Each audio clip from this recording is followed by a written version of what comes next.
Along the broad sweep of the Chao Phraya River in Ayutthaya, life unfolds in quiet rhythms and sudden risks.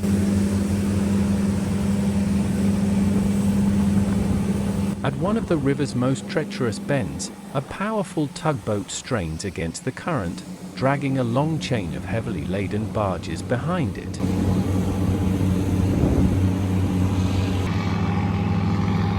The skipper must judge every metre with care. Here, the water has claimed lives before. A tug once capsized on this very curve, its crew lost to the river's unforgiving pull.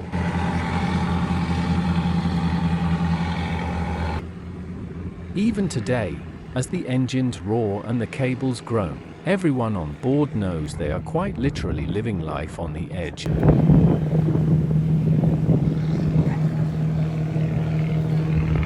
Here, the Chao Phraya River merges with the Sak River, and as the two waters converge, they generate a strong, swirling undercurrent. The tugboats are traveling upstream and are forced to give full power to push against the combined force of the current.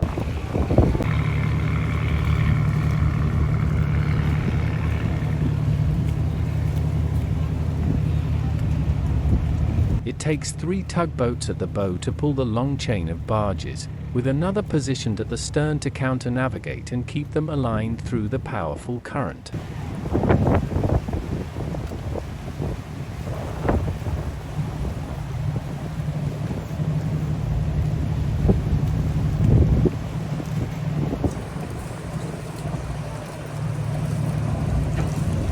A short distance upstream, visitors gather on the floating pontoon beside Wat Phanan Choeng. They lean over the railings, scattering handfuls of fish feed and slices of bread into the swirling water as an act of merit-making.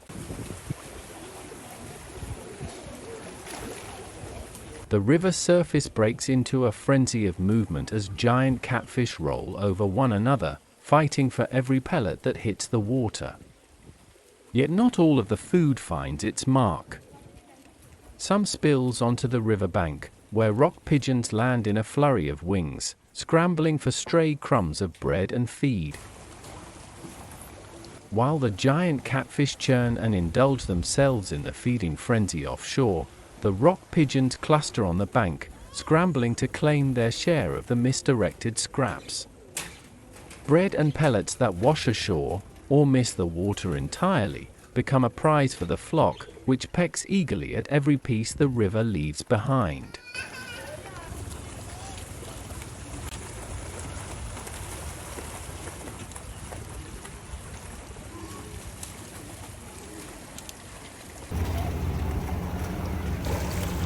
With the giant catfish snatching most of the food near the pontoon, the smaller tinfoil barbs try their luck with whatever has drifted away.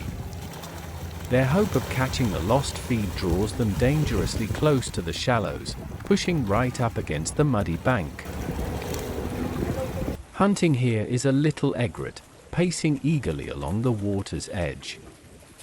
Its slender white body shifts with each deliberate step, black legs lifting yellow feet that look as though they have been dipped in a pot of bright paint. Every few moments it freezes, perfectly still. Then, in a flash, barely seen, only heard, a sharp stab of its bill ends the suspense.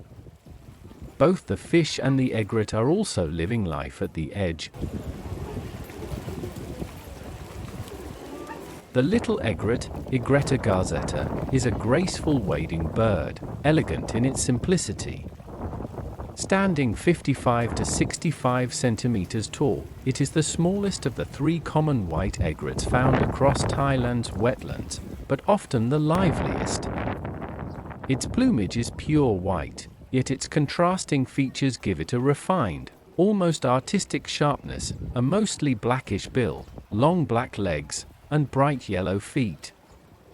When it steps lightly along the shallows, those yellow toes flash beneath the water's surface with every careful movement. In the breeding season, the little egret becomes even more striking. The facial skin flushes reddish, while long, delicate plumes grow from the nape, back, and breast, catching the light like fine threads.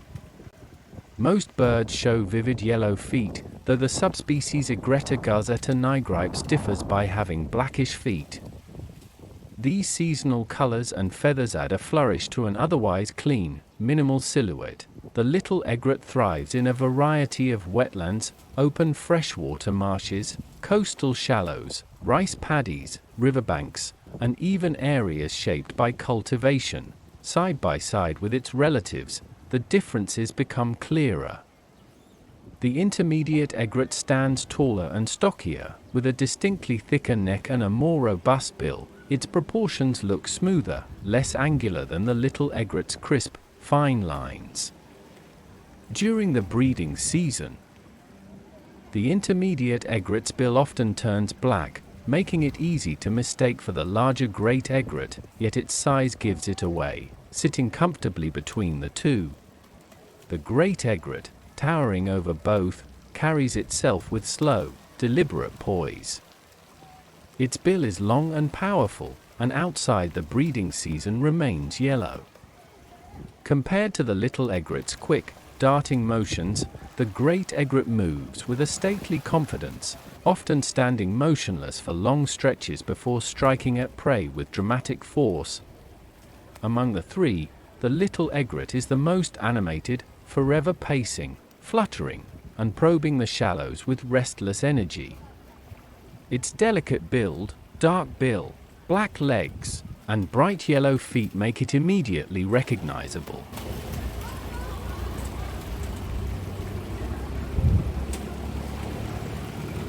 A little farther inland, the landscape softens into rice paddies.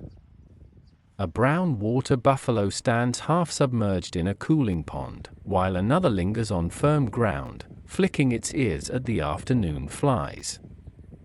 These animals too are well accustomed to life at the edge, where land and water mingle.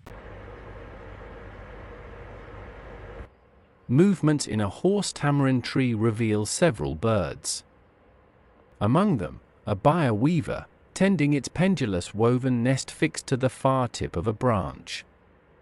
Suspended above open space, the nest hangs at the very edge of safety, its precarious placement deliberate, keeping it out of reach of snakes and other predators. The male Baya Weaver builds the nest, weaving a delicate, hanging structure from fresh grass blades. When it is nearly complete, the female arrives to inspect it. She tests its strength, shape, and position, and only if the nest meets her standards will she accept the male. Once approved, the pair mates, and the nest becomes their safe cradle for raising the brood. In every scene, we witness life on the margins. From tugboats navigating perilous bends to fish risking the shallows, from buffalo wading through mud to birds nesting above open air, Ayutthaya hums with lives lived at thresholds, each one balancing between danger and survival, always living life on the edge.